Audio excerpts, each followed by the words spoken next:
Hello, and welcome to day 8 of sharing my story as a Ghanaian who arrived in Canada as an international student, and also my life as an education consultant. A happy new week to you all. And this week, I'll be focusing on navigating life in Canada from the series that I have been sharing. If you are interested in the story that I've been sharing in the past week, do remember to subscribe and leave a comment so that I know that you are invested. Like the video as well because it tells YouTube that you love it, and it would also go a long way, you know, to get me going, to motivate and ginger me. Today, I'll be talking about jobs that I did hmm, as an international student in Canada. Hmm, this gives me chills, you know. And like I said, we have been very honest in this storytelling journey. We are saying it as it is, very unscripted. We are not quoting anything, we are just telling it as it is. So, talking about jobs, let's backtrack a bit. Before I left Ghana, I was actively in fintech. I was working with a software development company which had metamorphosized into a fintech company, which was ISO certified by the Bank of Ghana at the time as well. I was working in the capacity of customer success specialist in SOC. So I was very okay, comfortable. I was, corporate life. I enjoyed that life. I wish I could go back to being an operations person. Fintech operations is one of the things that I just love to do. Like, if you hear me talk about fintech operations, like there's so much passion in my voice whenever I'm speaking about fintech operations. But yeah, I did love that job. It opened me to lots of opportunities and how the corporate space worked, how technology worked. And yeah, so shout outs to my family at Kari.app, 7 group. I see you all and all that you're doing. I really miss that family as well. I do miss you all. I won't lie. My lovely babies in the support team. Yeah. Anyway, so back to the jobs that I did as an international student when I arrived in Canada. Ooh, I'm not gonna lie. The first month passed, I arrived in December, January passed, and this was me. I was actively looking for jobs. Hey, Charlie, where didn't I go? Hmm. I don't know if you can relate in the comments, but leave a comment if you can relate. Especially, I want to know how long it took you to get a job. I know for some people it took them 6 months, it took them 7 months. And in winter, the hiring system is very slow because they don't need people. They mostly need people during the summers. So this was me. January had passed, February had passed, and around this time, I ain't gonna lie, I was so depressed because I was used to being a workaholic, right? And so, me just being around 1 month, like, what is going on? No job. Like, are you guys kidding me? I went to stores, I went to restaurants, I applied on online for jobs, remote jobs, whatever. Yo, it was getting to me. And mind you, there was no job coming and I was paying rent. So I was like, God, where is my like show me something to do. What was the next move? Whew, I was so depressed. I was so depressed. But luckily, my friend Evans, right, and his family. Evans had this friend who was running an African store.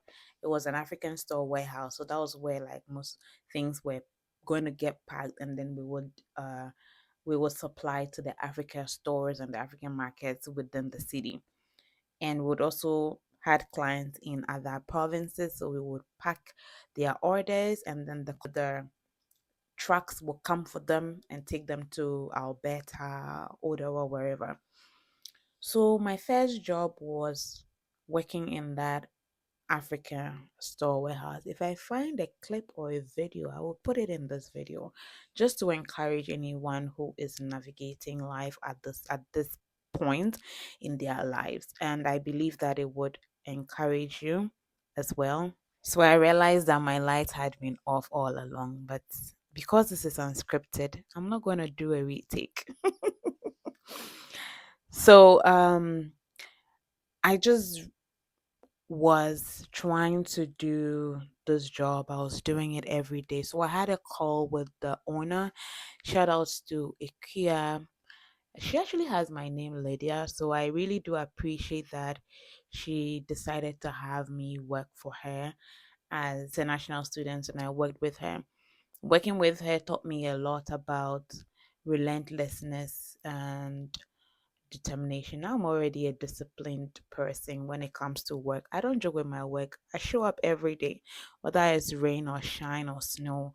I'm showing up and I'm doing the work. So, yeah, I really appreciate that. I worked there for about 3 to 5 months before Worry. I did my internship at Worry. That's my co-op at Worry. So, I mean, I moved from there. But before I worked at the Africa store. I also did this like 2 week or 3 weeks job at it was a dessert restaurant. Yeah. It was a dessert restaurant and it was like an hour and a half bus drive from where I lived. And those were really cold moments, and coming back very late. I'm like, can I do this? And I was schooling as well. So I'm like, what is this? Because I was only available on the weekends. I'm like, whoa, this is wild because I don't know. So for any students watching me navigating a hard time finding a job and trying to settle in Canada, you know what? I see you. I know how it feels like, but keep showing up every single day. Keep showing up every day. Something will surely come. So I was working, and I remember when I was working in the Africa store, man, I was so tired, and I'll go to work. In my next video, I'll talk really about how I managed and navigated or balanced school and work and all that. But I just like to say that these were the jobs that I did working in the dessert store for a few weeks before working with Ikea at Coastal Foods.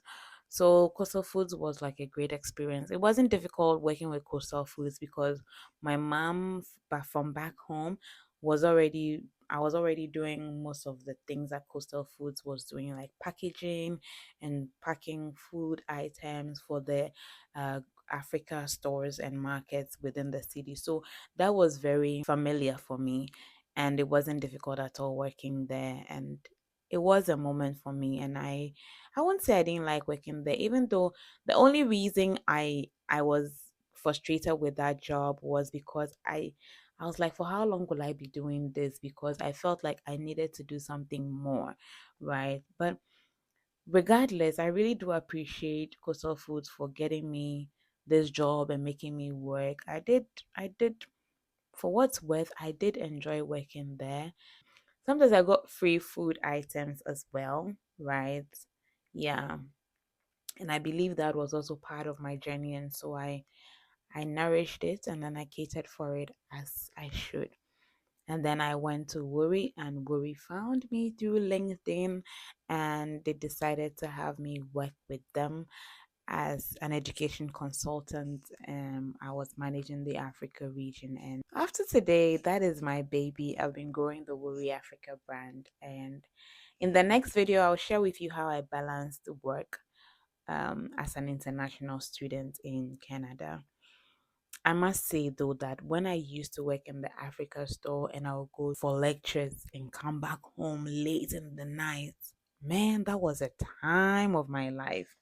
But yeah, I'm looking forward to share that in the next video. So stay tuned and let's meet on day 9. All right. Don't forget to subscribe, leave a comment, like this video. It tells YouTube that you're enjoying the video.